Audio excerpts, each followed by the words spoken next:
Hello, everybody, and welcome back to Behind the Score, day 5 of the 30 teams in 30 days leading up to the MLB season. I'm doing my own version here, so it'll be first time doing it, so hope you enjoy and hope to interact with you afterwards. Today, we're going to be talking about the Colorado Rockies.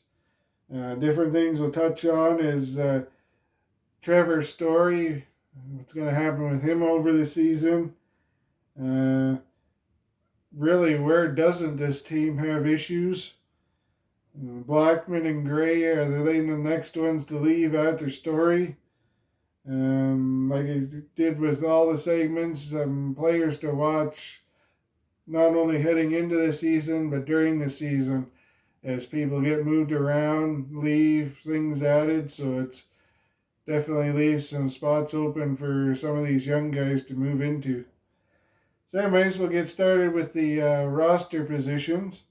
At catcher, I have Elias Diaz, and backed out by Don Nunez. First, I have Josh Fuentes. Second, I have Chris Owings. And as you look at the depth chart there, that might be kind of a surprising one to see for a lot of people. At third, I have Ryan McMahon. Shortstop, at least for the start of the season, looks to be Trevor Story. Left field will be Garrett Hampson. Center field will be Ramel Tapia. And right field is the veteran for the Rockies is Charlie Blackman. Utility guys there will be Dom Nunez as the backup catcher, I said earlier. Colton Welker, Sam Milliand, and Jonathan Daza. The pitchers for this team, in my opinion, by looking at depth charts, will be Marquez, Freeland, Senzatella, Gray, and Gomber. So we'll jump in to see what the my projections for the 2021 lineup. Leading it off, I had Tapia and Story. These are guys in a big way, can get on base. Like I said in one of the other episodes, it's going to be key to get on base, get runs early. These bullpens are going to get used, I see, as more than usual.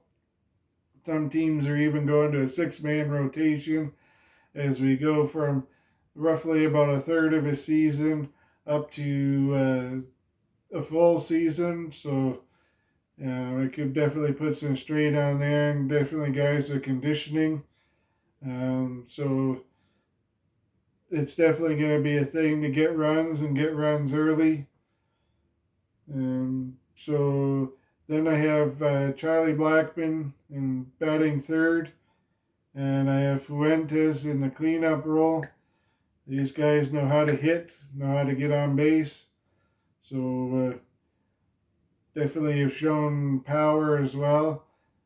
So it's definitely could be big time start of the lineup, and definitely put Story into a spot having his numbers high, so in a trade or whatever can up his value even more than it is right now. Chris Owings in fifth. Hampson I have in sixth. McMahon in seventh, and Diaz in eighth. And being the NL again, Marquez, the pitcher, will bat in ninth spot. The pitching rotation for the Rockies could potentially have Marquez as one. I actually put Gray up at second. He was fourth on the depth chart, but looking at some of the numbers, I decided to put him in the second spot. Freeland in third, Sensatella in fourth, and then rounding out with Gomber. These are the guys that are in the starting pitching depth chart. We could definitely see some other guys move into that rotation role should they feel that they need to do that over the season. But there really is only five guys on the depth chart when it comes to starting pitchers, so it'll be interesting to see what they do there. So other storylines. What comes back in the Story trade, and what does come back is going to matter. Trevor Story has been a big guy after Arenado got traded. Everybody speculating that Trevor Story was going to be next. It does seem that at some point he will be moved on from the team. It looks like they plan on starting the season with him, but definitely at some point he's going to be moving on, and they're going to want some big time asking price there. So potentially young players um, could even be players to be named later. Um, could be expiring contracts to get some higher prospects. It definitely comes down to what other teams are willing to give. And I don't think they'll have a hard time fighting suitors when it comes to Trevor Story at shortstop.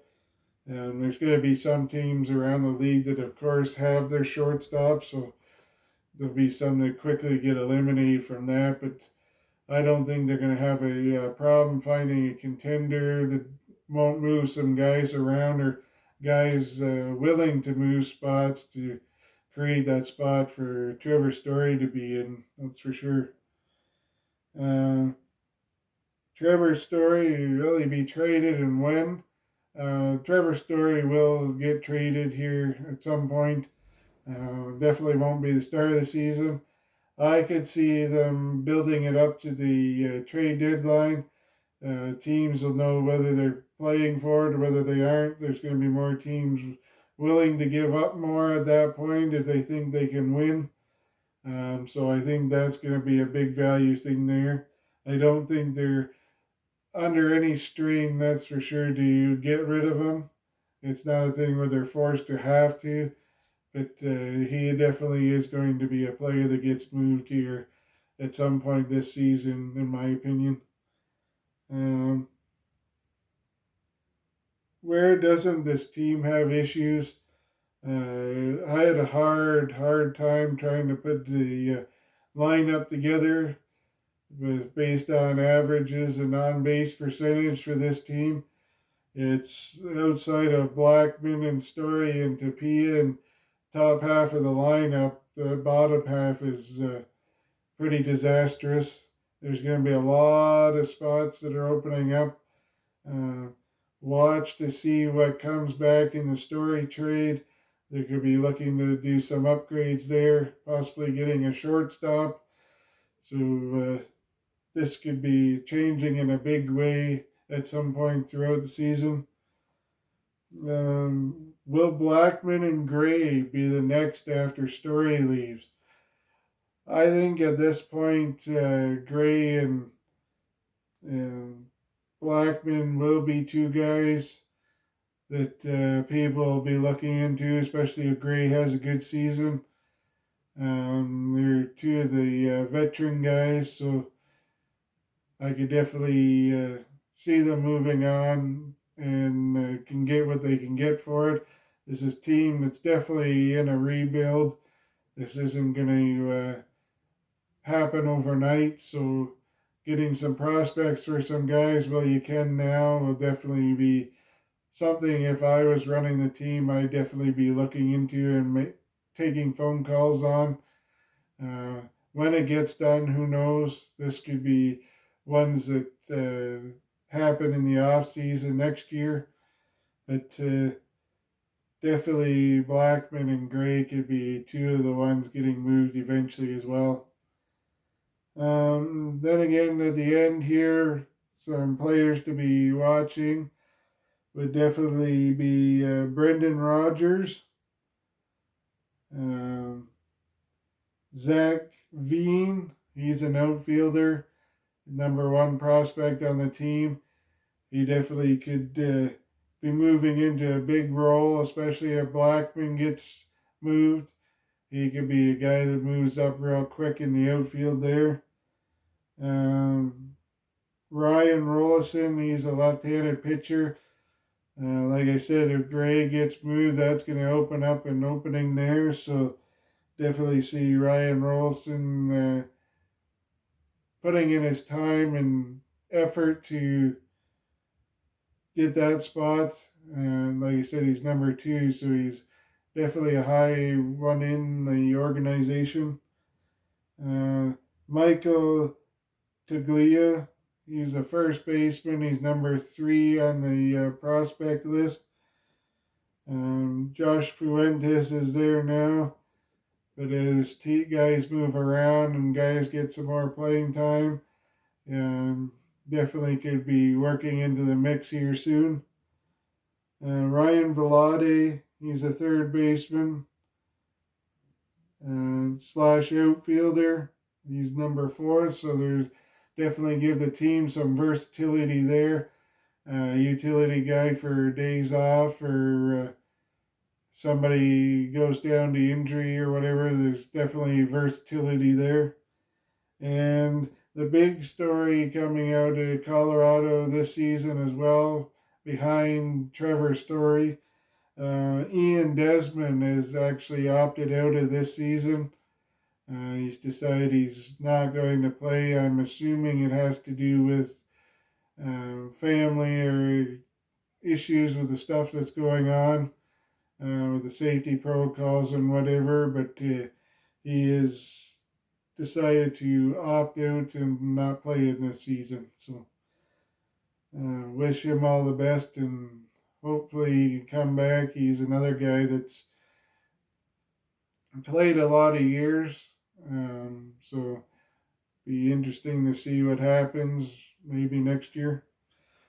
So again, I'd like to thank you. That concludes the NL West. Can't wait to discuss with you guys, hear your opinions.